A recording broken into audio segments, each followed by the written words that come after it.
Hello, good evening students. Today I am going to start with group 18th in the period physical chemistry. Chemistry P block elements group 18. Today I am going to start with group 18 elements. In this there are 6 elements present in the P block elements: helium, neon, argon, krypton, xenon and radon. These are the 6 elements present in the 18th group elements. 18th group elements are also called as noble gases. Why they are noble gases? Nobility meaning is unreactive. Nobility meaning is special or unreactive. Noble metals means that metals are unreactive. For example, gold is a noble metal, silver is a noble metal. They are unreactive metal. Why they are unreactive?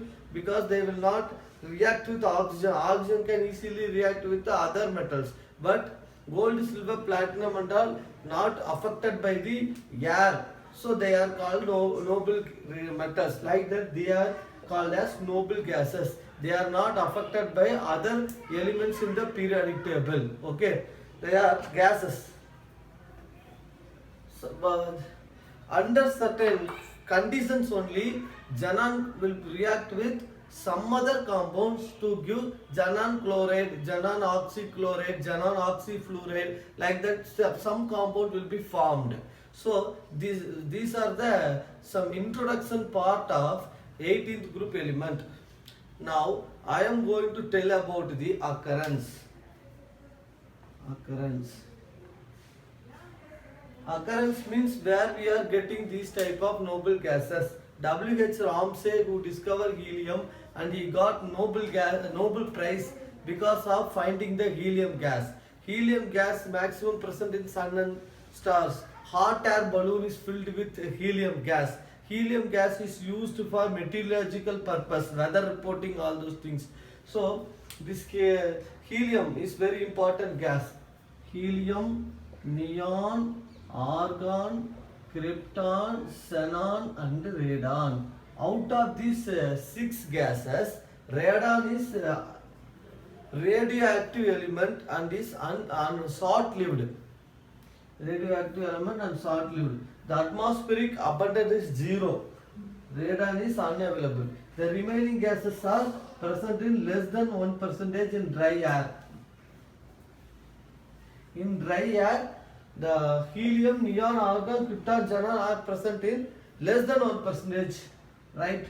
Out of these 6 elements, argon is the most constituent element. Right? Helium and neon are obtained from the minerals of radioactive origin. Radioactive origin means that is some metals are radioactive in nature. From that metal we will get small amount of helium, neon, etc. Example, pitch blende, monocyte ore and cleveite. Out of these 3, monocyte is a ore which gives lanthanides. Lanthanide is nothing but inner transition elements or F block elements. It contains anti-penultimate cell, that is inner cell. So they are called as inner transition elements. Penultimate cell means the cell next to the valence cell. Anti-penultimate cell means the cell is present inside the penultimate cell, are called as anti-penultimate cell. So this monocyte is the source for lanthanide. Lanthanide is a very important material. Lanthanide is a material, is also called as F block element. Lanthanide gives many cerium, promethium, niobium, lot of radioactive elements, and some elements are found. So that is why monocyte is the source.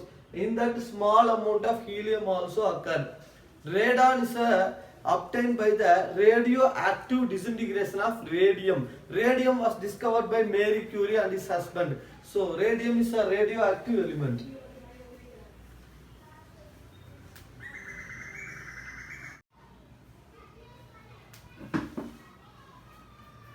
Radium is obtained from the radioactive disintegration. Radon is obtained from the radioactive disintegration of radium.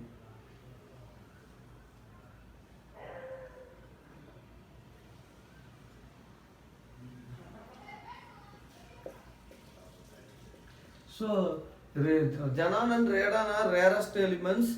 In this, radon is obtained from the radioactive disintegration of radium. Radium was discovered by Marie Curie and her husband. This is highly radioactive element. In this way, we are getting the noble gases. Except radon, all the noble gases are available in the atmosphere. Okay. Next, electronic configuration. Electronic configuration.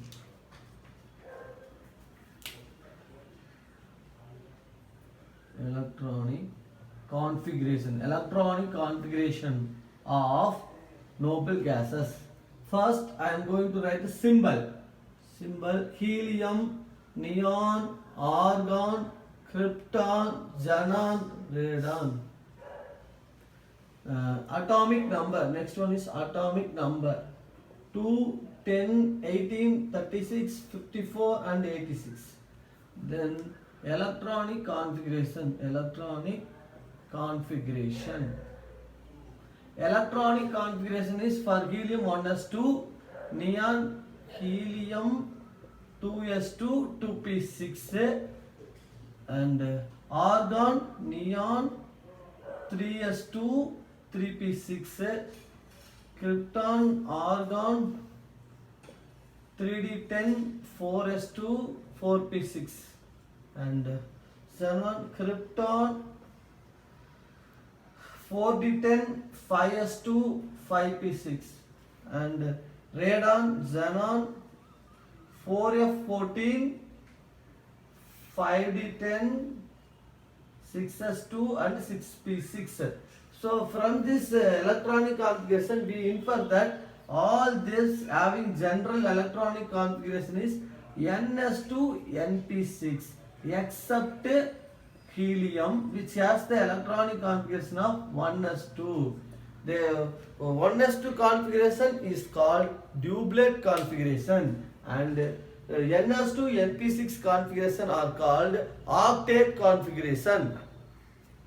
Okay, so symbol helium, neon, argon, krypton, xenon, radon. Atomic number 2, 10, 18, 36, 54, 86. Why they are highly stable? Because the outermost cell is filled with 8 electrons. Suppose I am taking neon. First cell K cell 2 electrons. L cell 8 electrons, because total atomic number is 10. K cell always containing 2 electrons. L cell containing 8 electrons. So whenever the valence shell is filled with 8 electrons, it is highly stable. Other than the noble gas, remaining elements sharing, losing, gaining to attain the stable noble gas configuration. Bonds, if metals means metals have extra electrons, so they donate 1 or 2 electron to attain the stable noble gas configuration. If it is a non-metal means they are electron seeking species, so they get electron from the electropositive metal atom to attain the stable noble gas configuration. But in this case, noble gas, here no possibility of gaining or losing or sharing of electrons. Therefore, they are just stable. They are stable. They will not give or accept electrons. So that is the thing. These are the things about electronic configurations. Outermost cell is filled with 8 electrons means it is highly stable. Helium, in case of helium, outermost cell is filled with 2 electrons. That also stable, doublet configuration. Now I am going to explain the ionization enthalpy. First I am start with atomic radii. Atomic radii. In this graph, x-axis helium, neon, argon, krypton, xenon and radon. Helium, neon, argon, krypton, xenon and radon. 100, 150, 200, 250, 300. So atomic radii starts in picometer. Atomic radii in picometer. It will increase steeply. From this graph, what we infer that on moving down the group helium, neon, argon, krypton, xenon, radon, on moving down the group, atomic radii increases top to bottom. Atomic radii increases. Why increases? Because atomic size also increases. Atomic size or number of cells increases. That is why atomic radius increases. This is common for all the elements. From top to bottom, atomic radius increases for metals also, non-metals also. Here noble gases also, from top to bottom, atomic radius increases. Why it is increased? Because the number of cells from top to bottom increases. This graph explains that helium atomic radius, suppose this, neon is increased, argon is still more, krypton is still more, xenon is more. Like that, this is the graphical representation which explains the increase in the atomic radius. Okay. Next, I am going to tell about the ionization enthalpy.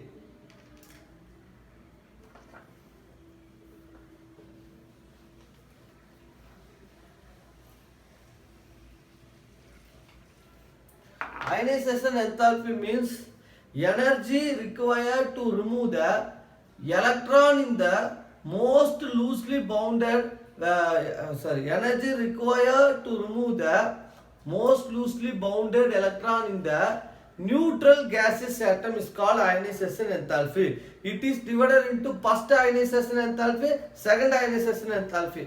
First ionization enthalpy means of removing the first electron. Second ionization energy means applying energy to remove the second electron. When compared to second electron, first electron will be less energy, because the effective nuclear charge is more. When you are going to take second, third electron, means nucleus tightly hold the electron. So for more energy needed to remove the second and third electron. That is the thing. Okay. Ionization enthalpy. For example, metal N plus, metal on heat delta IH, applying heat, it will give metal plus N electron. Metal N plus N electron. This process is called as ionization. During the ionization, metal is converted into metal cation and non-metal is converted into anion. All those things happening. Okay. In this case, from top to bottom, helium, neon, argon, krypton, xenon, radon. From top to bottom, ionization enthalpy decreases. Why it is decreases? Because the number of cells increases. Atomic ionization enthalpy is inversely proportional to atomic radius. We already learned in 11th standard. Okay. So which means the size of the atom, atomic size increases. So when top to bottom, atomic size will be increased. If the atomic size increases, means the distance between the nucleus and the outermost cell will be increased. So the outermost electron is free from the control of the nucleus. Therefore, less amount of energy needed to remove the first electron of the outermost cell. So that is why ionization enthalpy is inversely proportional to atomic radii. Ionization enthalpy is for helium is plus 60. On moving down the group, the ionization enthalpy decreases. Because helium is a small size atom, so it has more effective nuclear charge.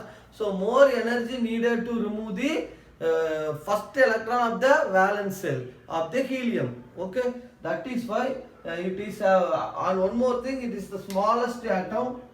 This is the nucleus, and nearer to the nucleus only 2 electrons are there. So very tightly attached to the nucleus. More, that is why helium have passed more energy, kilojoules per mole, plus 60 kilojoules per mole energy is needed to remove the electrons, right? Ionization enthalpy from top to bottom decreases. Ionization enthalpy in the sense for noble gases is nothing, because they are completely filled, stable. Ionization enthalpy noble gases is stable, highly stable, because of completely filled outermost shell. If the electron is completely filled in the outermost shell, means no need to take the electron or no need to give the electron. Therefore, 2 points in ionization enthalpy. One is on moving down the group, ionization enthalpy decreases because of the atomic size increases. Second point, ionization enthalpy of noble gases is very high. Very high. Because I told you now, helium, in the case of helium, ionization enthalpy is plus 60 kilojoules per mole, that much, very very high. But when moving down the group, the size is increased, therefore ionization enthalpy decreased. The reason for this, because of completely filled outermost shell. So no need to give. If I am going to give one more electron, more energy I am going to apply on the outermost shell. Or I am going to take one electron from the noble gas, means I will apply more energy, because they are highly stable electronic configuration. Okay, next I am going to tell about the electron gain enthalpy.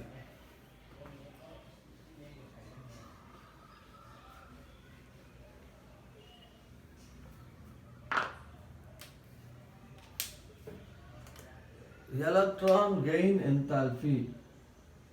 Electron gain enthalpy. Electron gain enthalpy of the noble gases is positive. Why it is positive?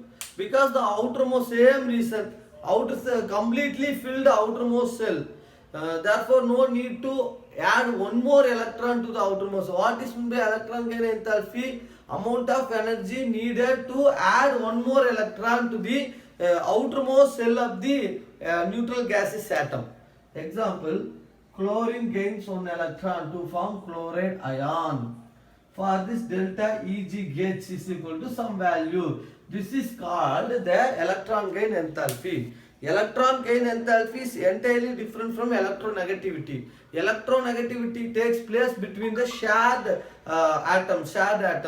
The qualitative ability of gaining the shared pair of electrons towards itself is called electronegativity. In the case of HCl, chlorine is more electronegative than hydrogen. So chlorine gains the electron towards itself, pulls the electron towards itself.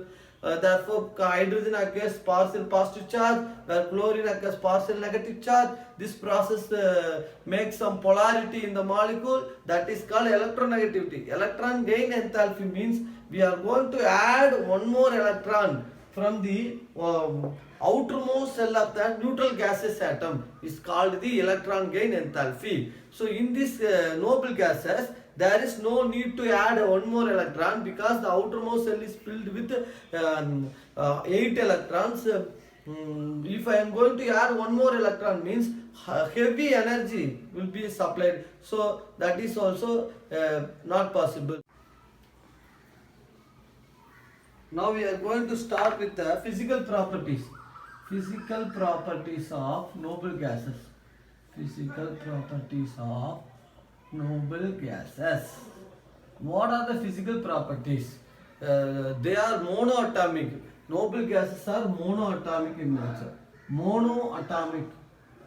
What do you mean by monoatomic? Monoatomic in the sense they are present in single. For example, single atomic, helium, neon, argon. They are called monoatomic species. Next one is, for example, O2, N2, Cl2. They are diatomic molecules. Helium is, these are monoatomic molecules because the outermost shell is filled with 8 electrons. So no need to gain or lose electrons. If they gain or lose electrons, they will form bond with the other atoms. Here no need to gain or share electrons. Therefore, they are present in monoatomic state. These molecules are, noble gases are sparingly soluble in water. On moving down the group, the solubility will increases. Helium, neon, argon, krypton, xenon, radon. Solubility increases. Solubility increases from top to bottom. What about the boiling point and melting point?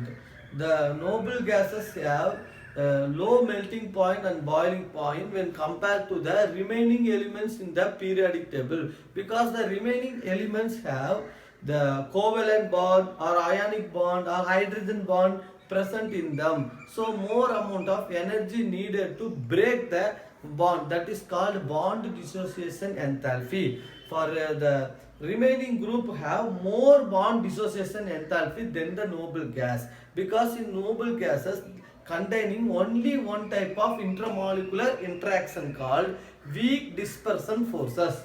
Let us see the boiling point. Boiling point 100, 200, 300 Kelvin. Boiling point starts with neon, argon, krypton, xenon, radon. What happened means starts with helium. Helium has very low melting point. That is why it is not come to account. On moving down the group, the boiling point and the melting point also increases because the atomic size increases. Okay. I will tell you what do you mean by weak dispersion phases. First, we are taking that helium gas. Another helium, two helium atoms come close to each other. When they come close to each other, they approach each other, come close to each other. So what happens? The electrons oscillate in one direction and concentrate in one region of the cell, and protons are concentrated in another. Here electron cloud, rich electron cloud containing negative charge, and this containing positive charge. Therefore, this is called symmetrical electronic distribution.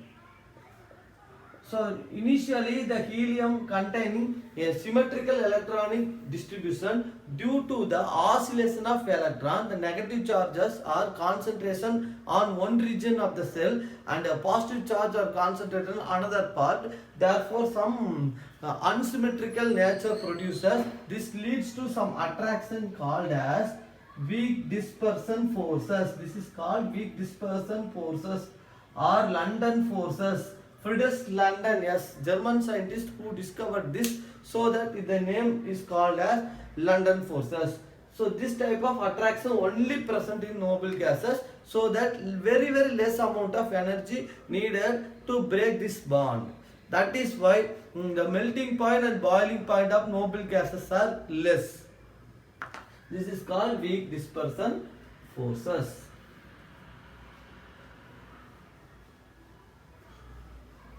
Liquefaction of gases. What happened to liquefaction of gases?